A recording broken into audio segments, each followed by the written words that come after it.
Ci sono ponti che non si vedono, ma che sanno unire mondi lontani. L'idea di bridges, in italiano ponti, nasce proprio da questo desiderio: connettere, avvicinare, costruire. Tutto è cominciato nel 2007, quando Elisabetta Palagi, professoressa del Dipartimento di Biologia dell'Università di Pisa, ha osservato per la prima volta i gelada nello zoo di Rheine, in Germania. Ma per capire davvero queste scimmie straordinarie, endemiche degli altopiani etiopi, serviva guardarle negli occhi laddove la loro storia si scrive ogni giorno, in natura. L'origine del Bridges risale a molti anni fa, quando per la prima volta ho visto un gelada nel lontano 2007, ospite di Achim Johan, curatore dello zoo di Rheine, e per la prima volta ho avuto la possibilità e la fortuna di cominciare a osservare questi animali che mi hanno assolutamente affascinato. Questa specie così eclettica, così plastica, che si adatta e complessa, no? Dal punto di vista sociale. Bridges vuol dire ponti.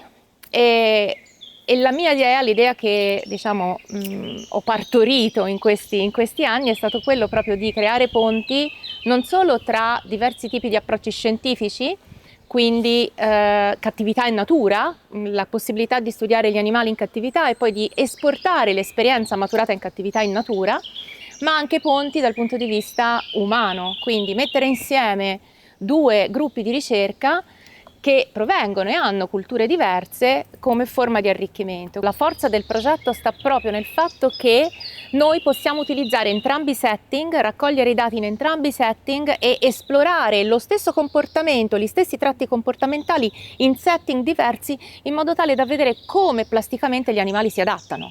E questa è la forza del progetto: non escludere a priori niente, ma attingere da tutto ciò da cui possiamo attingere, mettere insieme i dati che forniscono una base incredibile anche di confronto. È la complementarietà dei due approcci che secondo me ci dà una marcia in più.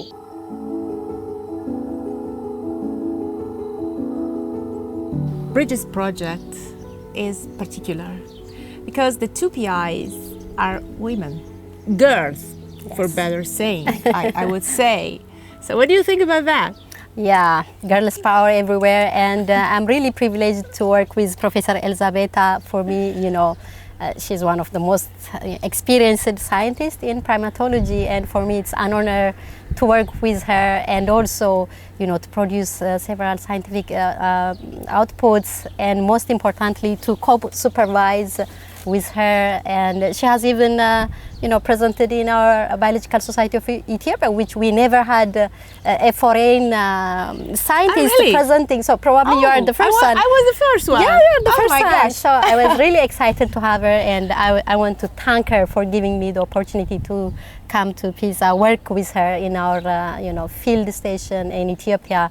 And above all, she's not just only a scientist, but also she works with the community, and she has supported community specialist school children in Ethiopia. So she works with education, and I love that about her. And I want to take this opportunity to thank Professor Elisabetta. Thank you very much. I thank you, actually. I thank you. Girls power. Girls power. Thank you.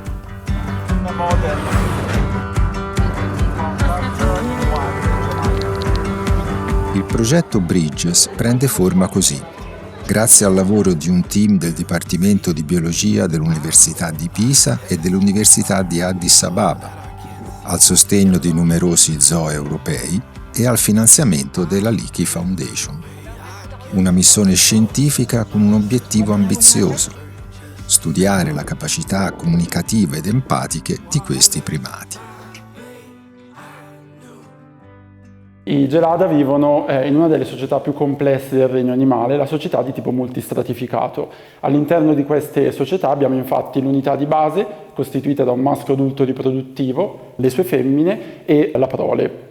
A un secondo livello abbiamo però che queste unità di base si aggregano in gruppi ancora più numerosi che in qualche modo ricordano dei villaggi sociali.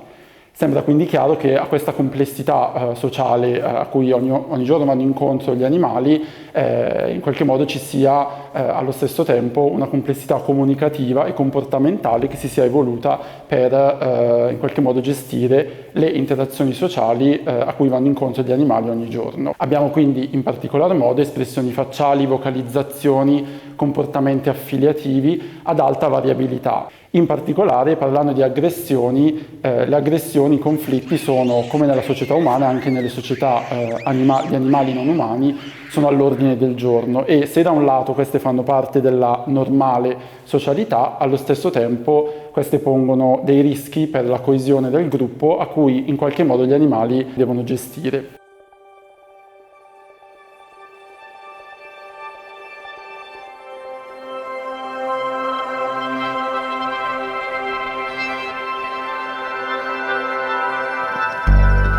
Io per lo più mi sono concentrata sul comportamento di gioco come parte del mio progetto di dottorato, e in particolare gioco sia sociale che con oggetti, proprio perché questi animali vivevano così a stretto contatto con le persone. Era quasi un'occasione unica di vedere come questo comportamento di gioco veniva anche modulato e cambiato in funzione di diverse pressioni antropiche.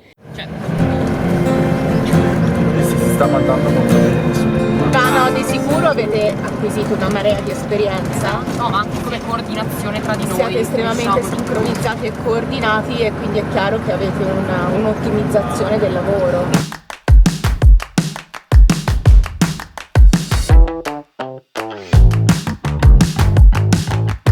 Quali sono i metodi che avete, che abbiamo utilizzato sul campo? Forse è importante raccontarlo. Sì.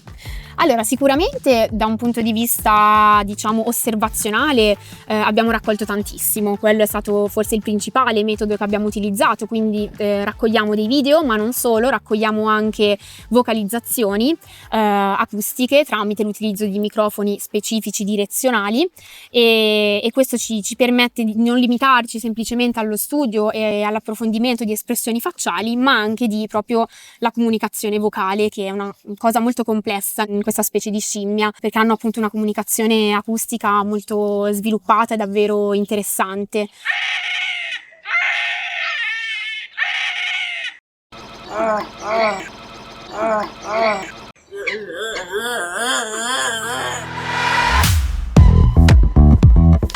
Però non ci siamo limitati a raccogliere dati osservazionali, abbiamo infatti anche attuato delle metodologie sperimentali, e in particolare abbiamo attuato dei playback, che in poche parole di cosa si tratta? Andiamo fondamentalmente a registrare delle vocalizzazioni in precedenza degli animali, successivamente ritagliamo, rendiamo queste vocalizzazioni ad hoc e poi le restituiamo agli animali per vedere effettivamente come loro reagiscono alla somministrazione di questo stimolo vocale acustico. Peraltro il ruolo degli zoo in questo caso è stato importante, perché le vocalizzazioni in realtà sono state registrate in zoo, quindi in gelada, mantenuti in zoo, e Esatto. poi grazie all'aiuto degli zoo queste Esatto. vocalizzazioni sono state portate in natura, quindi è È veramente stato fondamentale. un lavoro dove ciascuno ha fatto la sua parte, Esatto. no? Quindi sia la conservazione in situ sia la conservazione ex situ sono due aspetti fondamentali.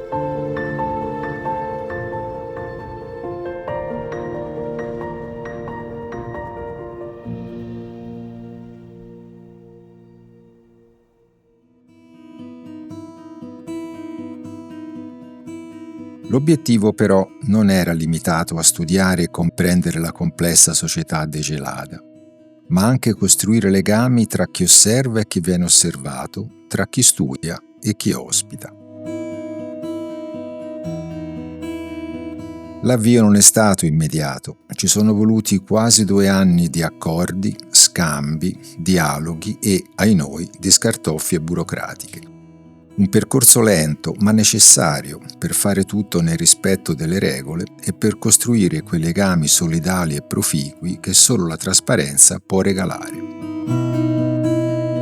E questo rappresenta un ponte fra me e te, Sì. direi. Sì. Abbiamo condiviso diverse esperienze e nessuno pensa a quanto è difficile mettere in piedi un progetto del genere. Sì, metterlo in cioè piedi renderlo esecutivo. e poi eseguirlo, perché ci sono tante cose a cui uno non pensa e tante altre persone che rimangono dietro le quinte e che però sono fondamentali, come gli amministratori e tutti coloro che ci danno una mano a livello burocratico e gestionale. Senza di loro e senza persone che si mettono lì e fanno piani e cercano appunto di seguire tutte le regole per spendere i soldi del progetto, insomma, è difficile. Spesso ci si interfaccia con realtà a cui noi ricercatori non pensiamo mai, che sono praticamente anche tutte le modalità di avere ai ragazzi dei permessi di soggiorno, ad esempio in Italia, oppure l'assistenza sanitaria e tutte quelle cose che sono fondamentali quando si fa un progetto del genere e non sono per nulla scontate. Quindi ci si scontra con delle realtà alle volte molto diverse dalle nostre e a cui però si deve assolutamente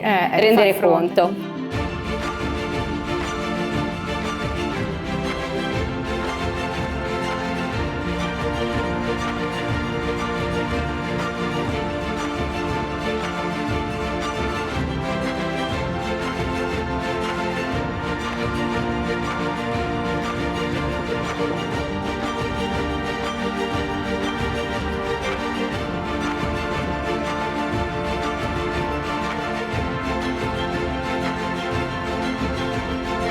Io e Elisabetta ci siamo trovati, nel senso che anche lei aveva un progetto, guarda caso con la stessa università, su tematiche diverse, ma rispetto alle quali era possibile trovare degli elementi di sovrapposizione, perché i microrganismi hanno la caratteristica di essere spesso ovunque, anche in ambienti a cui magari gli etologi non pensano, ad esempio in tutte le acque dove si abbeverano gli animali, oppure nell'intestino degli animali, come commensali o come parassiti. E questo ha consentito di creare un ponte possibile che stiamo esplorando per raccogliere acqua e campioni anche fecali da quelle che sono le zone di studio del gruppo di Elisabetta e dagli esemplari anche che studia Elisabetta.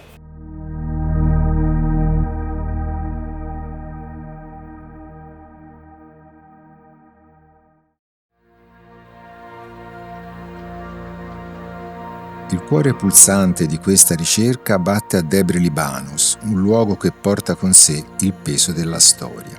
Qui, nel maggio del 1937, si è consumato uno dei più tragici massacri della dominazione coloniale italiana.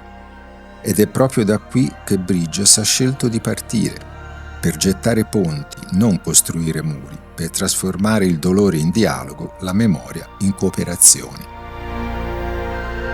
A great opportunity for Addis Ababa University, especially the Department of Zoological Sciences, in that it enhances scientific collaboration, academic exchange, and also different research outputs. So I'm really privileged to work with the University of Pisa. Surprised by the endurance and resilience of students from the University of Pisa, because they are very much adapted to the environment that they are not used to, and they are actually loved by the community also. So they are there and they were working with the community. So I'm really surprised, and even some of them were able to speak Amharic. So for me, it's really exciting to see them in Ethiopia. I'm very happy about them.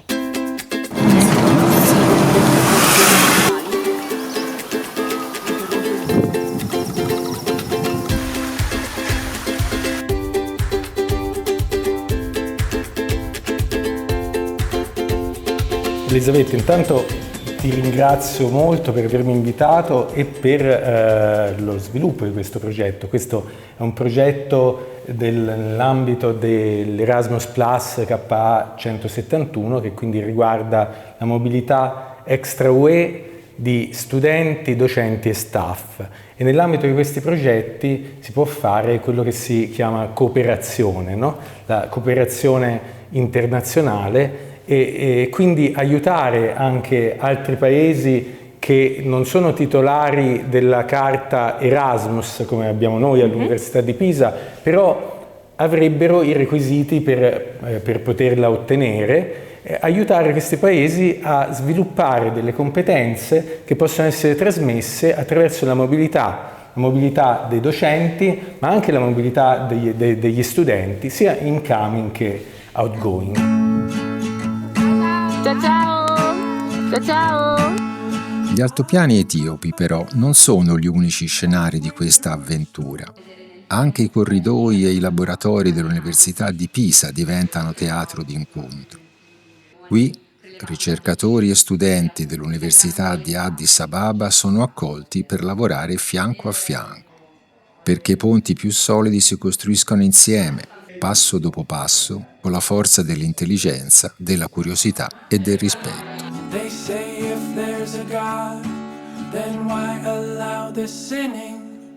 መጨረሻ ምንድነው ማለት የሚፈልገው ይሄ እውነት ለመናገር ይሄ ፕሮጀክት የሰጠኝ እድል በጣም ህይወት የሚቀይር አይነት ነገር ነው። ብዙ ኦፖርቹኒቲ አግኝቻለሁ፣ ብዙ ተምሬበታለሁ። በትምህርቴም በልምድም በካልቸርም በፕሮፌሽናልም በስኪልም ብዙ ተቀይሬበታለሁ። ይሄ ፕሮጀክት እውነት ለመናገር ወደፊት ብዙ ኢንተርናሽናል ኮላቦሬሽኖች ጋር ተሳትፌ እንዲሰራ በጣም አነሳስቶኛል። ፕሮጀክቱንም በጣም ማመስገን እፈልጋለሁ። I think, like what you said, the fact that these people invited us in their home, they gave us their food. It was really important also from a cultural perspective for me, because we weren't there in a research center sheltered from the local community, but we were living in the same cities as the community. We went to their houses, we shopped at their market. So I think that was very important for me, because it didn't seem like we weren't there as a separate part of the people living there. Or maybe at the start it was like that, but over time we really became inhabitants of Debre Libanos and really felt like it was a second home for a certain time. So I think that was very, very interesting and very enriching. Sure, definitely. I don't know if you now feel like Pisa is your second home. Definitely, really, really, yeah.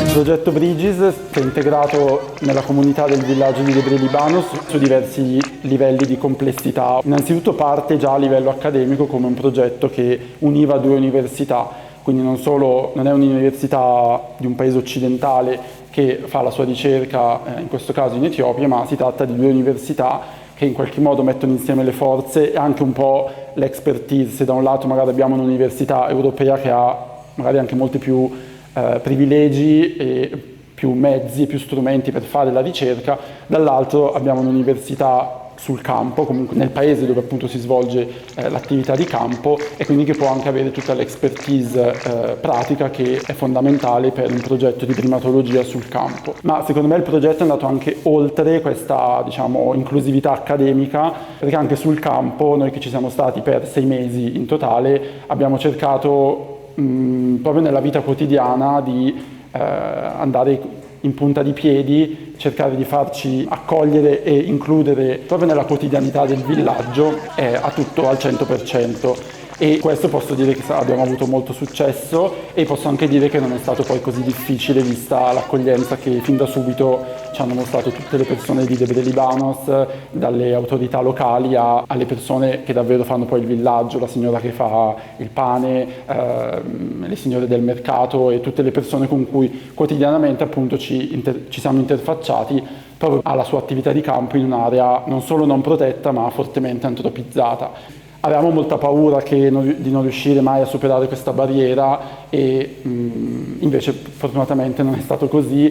Posso dire grazie ai nostri sforzi, ma soprattutto grazie alle persone del villaggio e grazie agli studenti etiopi, quindi Shelem Gamessa, Ailut Ilaun, e soprattutto al nostro mediatore culturale Kabbe, che ha fatto un lavoro straordinario nel permetterci di innanzitutto spiegare le attività, spiegare banalmente il motivo per cui per 6 mesi siamo stati con una videocamera e dei microfoni in mano a seguire i gelada. Diciamo, la visione più comune nel villaggio nei confronti dei gelada è un po' quella che si tratta di animali che di fatto mangiano il loro raccolto, quindi sono più visti come animali nocivi per le loro attività, comunque in una delle zone, parlando in generale dell'Etiopia, con più problemi socio-politici, ma anche di fatto povertà.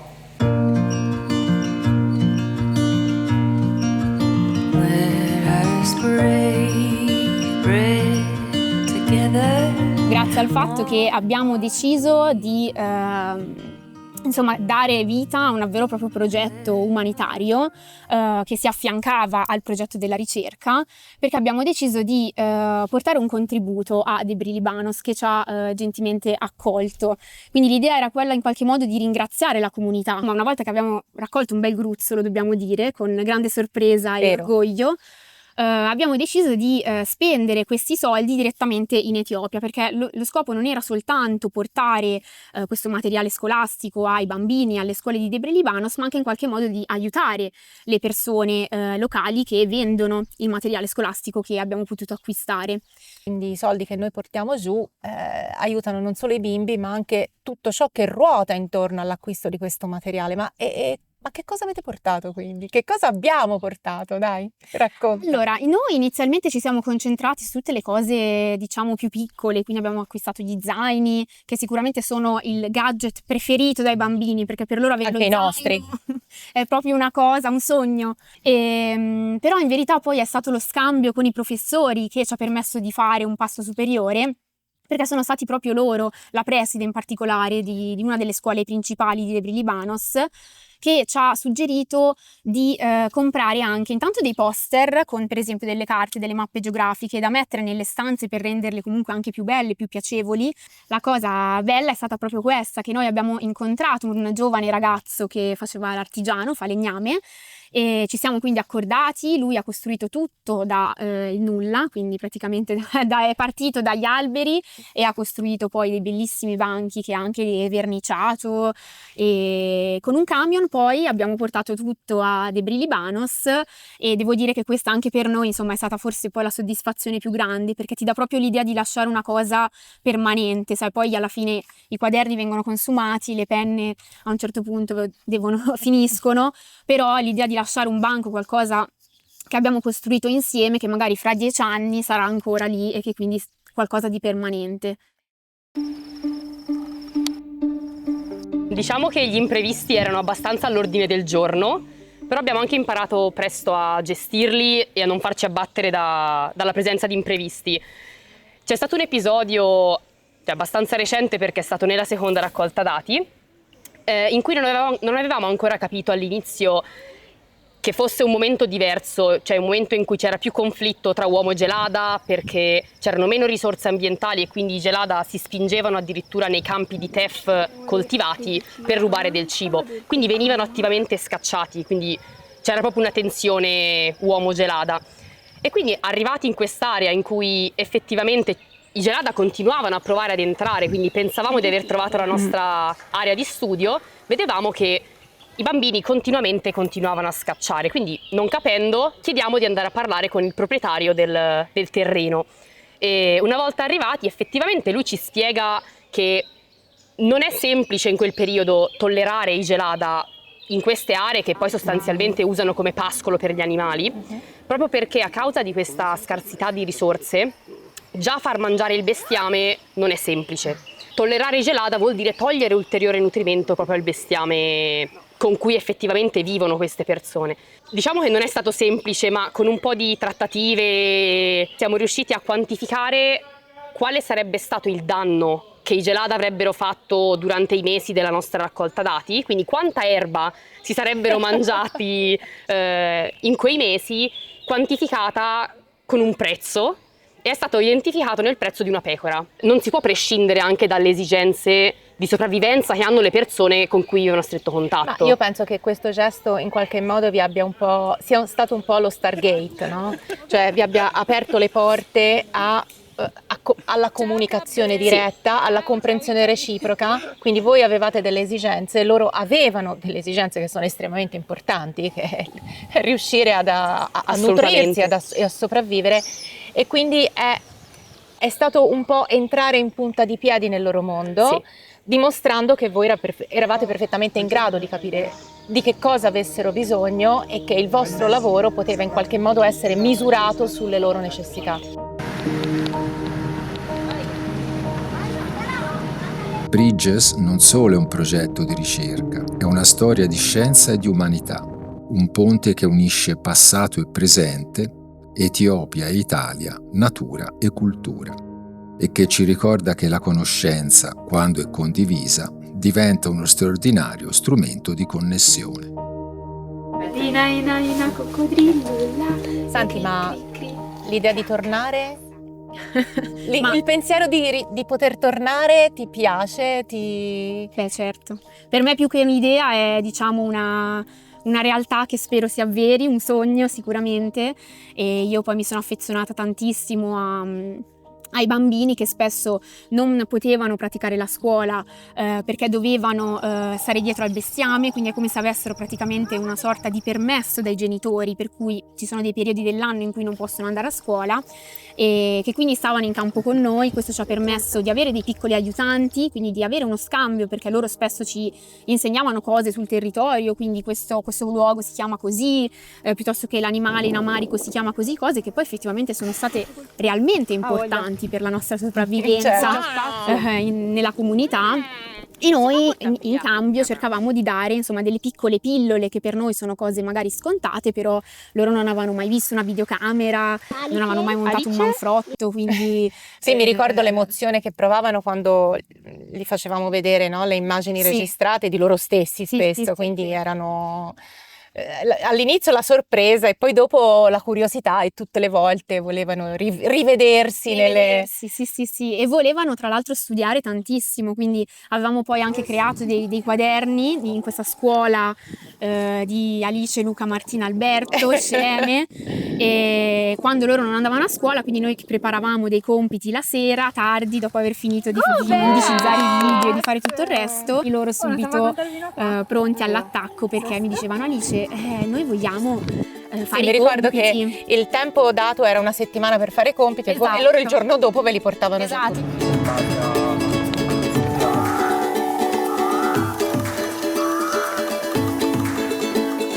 L'idea di continuare, quindi di andare avanti abbiamo appena finito, stiamo finendo i 3 anni di progetto, ma l'idea è quella di continuare, di proporre un altro progetto dove vorremmo andare un pochino più a fondo riguardo non solo al rapporto uomo-animale, ma anche alla possibilità di studiare diverse personalità negli animali, ovviamente attingendo sia dai dati in cattività, quindi prevedendo anche delle raccolte dati in cattività, ma proseguendo con la raccolta dati in natura, magari prendendo in considerazione gruppi diversi, team diversi di animali rispetto a quelli che abbiamo già campionato, in modo da avere una prospettiva più ampia e quindi riuscire a fare un discorso a livello di popolazione, non di singolo gruppo sociale. Spero che appunto i nostri supporter, che sono tanti zoo europei che hanno contribuito in una sorta di crowdfunding, ma che ci hanno fortemente creduto come ci abbiamo creduto noi, altri supporter come ad esempio la Liti Foundation, che anche è stata parte integrante di questo progetto, ma soprattutto anche l'Università di Pisa, che ci ha sempre appoggiato sia con i progetti KA171 e che hanno permesso la mobilità di staff dall'Università di Addis Ababa a Pisa e da noi ad Addis Ababa.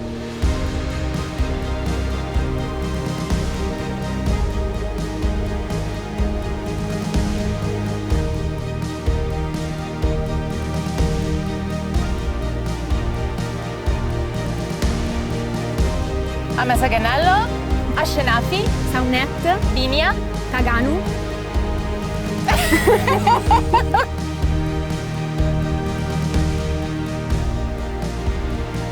Sure, I thank you. Thank you. Grazie.